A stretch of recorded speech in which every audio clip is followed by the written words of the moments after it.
You know what separates confident riders from nervous riders? It's not horsepower. It's not years of experience.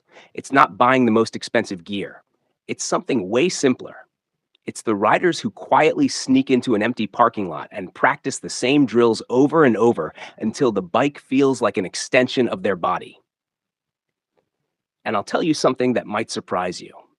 Every pro rider you admire, the smooth ones, the balanced ones, the ones who make U turns look effortless, all of them have a parking lot routine, even today. And most beginners, they skip it entirely. Then they wonder why the bike feels heavy, twitchy, or unpredictable at low speeds. I'm Matthew, and welcome back to Autozium. Today, I'm giving you something riders pay hundreds of dollars for in advanced classes. A simple, repeatable parking lot routine that transforms you from stiff and nervous into smooth, controlled, and confident. Stick with me, because once you add this into your riding life, your entire motorcycle experience changes. Number one, the truth most riders don't want to admit: your bike isn't heavy, your skills are just undeveloped for now. Here's the part where some riders nod quietly and others get a little defensive, but everybody knows deep down it's true. Your motorcycle doesn't actually feel heavy. Your brain just hasn't built the low speed muscle memory yet. And that's not an insult, it's biology. We love blaming the machine. It's too tall, it's too top heavy. The center of gravity is too high. The steering is too sharp. We blame everything except the real issue. Our nervous system hasn't learned how to operate the bike at a walking pace. Think of it like trying to write your name with your weak hand. The pen feels clumsy. Your letters look like a toddler scribbled them. Your wrist feels slow and rigid. But the pen didn't change. You just haven't trained that hand yet. That's exactly what slow speed riding is. When you're moving fast, the motorcycle hides your weaknesses. Gyroscopic stability makes you feel like a hero. But when you're crawling through a parking lot, suddenly it's honesty hour. Your balance, clutch control, posture, vision, all of it gets exposed. But here's the beautiful thing most riders don't realize: the brain adapts insanely fast. Low speed skill isn't some mystical gift reserved for cops and instructors, it's a trainable human ability. And once it clicks, everything else in motorcycling becomes easier. Your bike suddenly feels 100 pounds lighter because now you understand how it wants to move and how to guide it instead of fighting it. You're not struggling because you're weak. You're struggling because you've never been taught the right way to move a motorcycle at ultra slow speed. But once you do, you'll wonder why you ever thought your bike was too heavy. And the best part? This transformation starts with the simplest drill in the world: the warm up roll. If there were a secret handshake for skilled riders, this would be it. Because almost every professional rider quietly starts their practice sessions with a warm up roll. It's simple, it's calm, it's almost boring, and it's unbelievably powerful for building confidence. Here's how it works: you're not trying to go fast, you're not trying to turn, you're not trying to prove anything. You're just gently rolling forward and backward in a straight line using nothing but your clutch and rear brake. No throttle twist, no panic rev, no jerky motions. Just smooth, relaxed, controlled movement. Why is this drill such a game changer? Because it brings your brain, your hands, your feet, and your balance all onto the same page. A lot of riders don't realize this, but slow speed riding is 90% about neurological syncing. If your clutch hand is nervous and your rear brake foot is jumpy, your bike will feel unpredictable. If your brain is rushing while your hands are stiff, you'll fight the motorcycle instead of guiding it. The warm up roll resets all of that. It forces you to feel exactly where the friction zone is today. Because, yes, it subtly changes with temperature and gear oil. It forces your brain to relax into the rhythm of clutch brake balance. It forces your body to settle into the bike instead of hovering on top of it like a nervous cat. The pros do it because it works. Police riders do it. Instructors do it. Competitive riders do it. It's not too basic, it's foundational. After 2 to 3 minutes of warm up rolls, your hands calm down, your brain sharpens, your bike starts to feel like it's connected to you. And that, right there, is the perfect launch pad for every skill building drill that comes next. Number 3, drill 2, the slow crawl, where the motorcycle finally starts obeying you. If the warm up roll wakes your brain up, the slow crawl wakes your balance up. This drill looks simple, but it exposes one of the biggest weaknesses in riders of all ages: the inability to move slowly while staying stable. And no shame, this is the hardest part of motorcycling for most people. Here's the challenge: ride slower than someone walking next to you. Not match their pace, go slower than them. That's the oh damn moment where the wobble kicks in. Suddenly, your front wheel twitches, your shoulders tense up, and your feet feel suspiciously ready to dab at the ground. But that wobble? It disappears the moment you combine three things: clutch feathering, rear brake dragging, and long distance vision. This drill teaches your brain that you're actually in control at slow speed, not hanging on for dear life. The clutch becomes the power dial, the rear brake becomes the stabilizer, and your eyes become the steering wheel. The second you look down, all that stability vanishes. But when you raise your eyes and look 30 to 40 feet ahead, your body stops panicking. Your brain stops reacting. Your motorcycle stops fighting you. It becomes predictable. It becomes steady. It becomes quiet. The slow crawl is the first time most riders experience what I call low speed flow. It's when the bike moves slowly, but your mind feels calm. You're not thinking about not falling. You're simply guiding the machine. And when you hit that moment, everything unlocks. The fear of slow turns, the hesitation at stoplights, the dreaded uphill U-turn, all of it. Do this drill consistently, and your bike will stop acting like a nervous dog on a leash. It'll start listening, it'll start responding, and you'll finally feel like the one in charge. Figure eights. If there's one drill that feels like it was engineered specifically to expose every weakness you didn't even know you had, it's the figure eight. Seriously, nothing humbles a rider faster.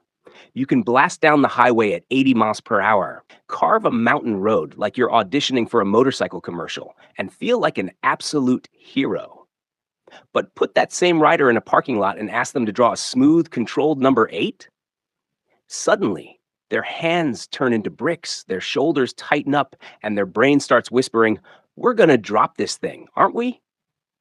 And that's exactly why the figure eight is one of the most valuable, brutally honest drills in motorcycling. At first glance, it looks simple: turn left, turn right, repeat.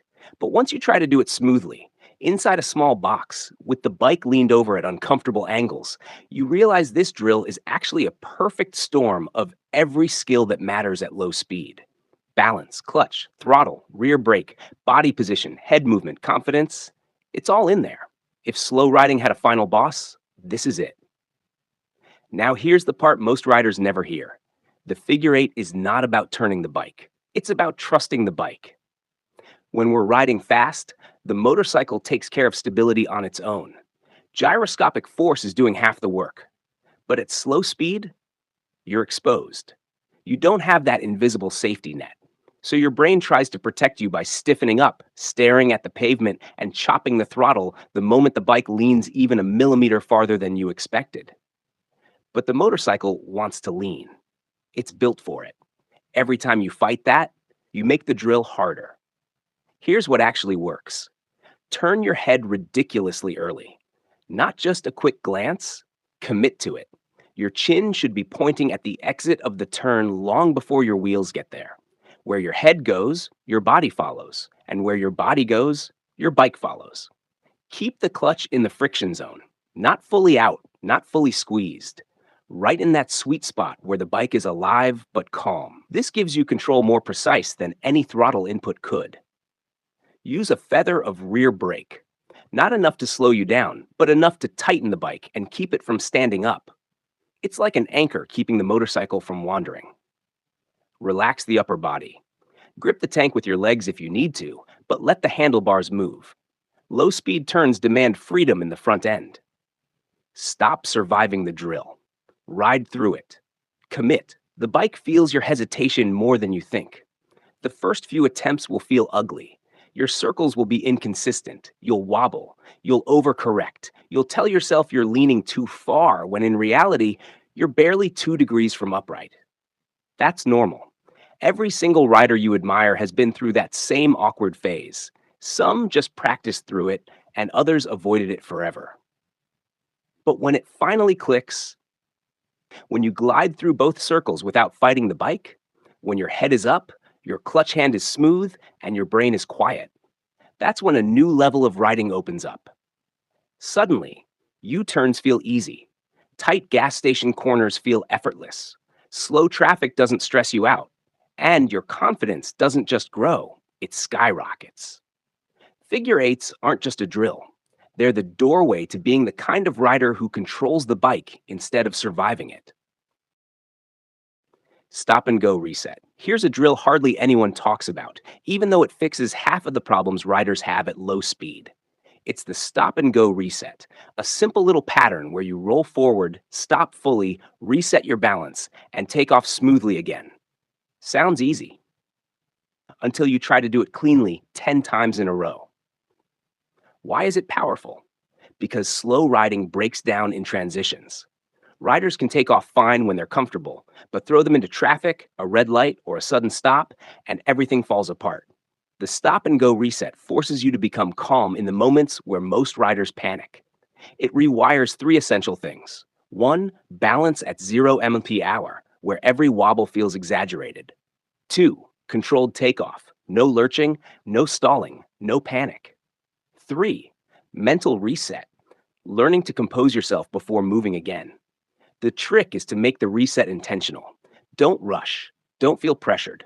Put your foot down, breathe once, visualize the takeoff, and then do it. Do this enough, and traffic stops become a non event. You won't feel like you're catching up to your balance. You'll own the moment. That confidence will bleed into every other part of your riding. The click moment. If you stick with slow speed practice long enough, something weird happens. One day, maybe in the middle of a figure eight or a tight U-turn, something clicks. Your hands relax. Your brain stops shouting. Your body stops fighting the bike. Everything becomes quiet. This is the moment riders spend years chasing. The moment the motorcycle stops feeling like a machine you're controlling and becomes an extension of your balance. The click moment doesn't happen when you're trying hard. In fact, the harder you try, the more it refuses to show up. It sneaks in when you're loose, present, and doing the fundamentals without overthinking them. You'll feel it when you glide through a turn without adjusting anything. You feel the lean instead of fearing it. Your clutch hand moves instinctively. Your eyes stay up without forcing them. You forget you were ever scared of going slow. Most riders think confidence comes from miles or from riding fast. But real confidence comes from this, from proving to yourself that you can control a machine at its most unstable. After that moment, every ride feels easier. The click isn't magic. It's the product of quiet, consistent work. But when it hits, damn, it's life-changing. Here's the truth. You can't become a smooth, confident, low-speed rider by doing a couple of practice sessions and calling it done. Slow riding skill fades. It leaks away. It evaporates if you let too many weeks go by without touching it. But the good news? You don't need hours. You don't need cones. You don't even need a big lot. You just need one weekly challenge, 15 minutes, one drill, one goal. That's it. Pick one: figure eights, tight U-turns, stop and go reset, slow straight line balance, box turns, clutch only creeping, offset weave. Do it once a week, not perfectly, not obsessively, just consistently. And your entire riding life changes. You ride with more control. You ride with more grace. You ride with more calm in chaotic situations. You ride like someone who understands their machine at a level most riders never reach. The weekly challenge isn't about skill. It's about identity. It's you saying, I don't want to just ride motorcycles. I want to master them. And if you stick with it, yeah, you will. If you made it this far, you're already ahead of most riders. And if you're ready to improve even faster, you're in the right place. I'm Matthew. This is Autozium, and I'll see you in the next one. Ride safe, ride smart, and keep practicing.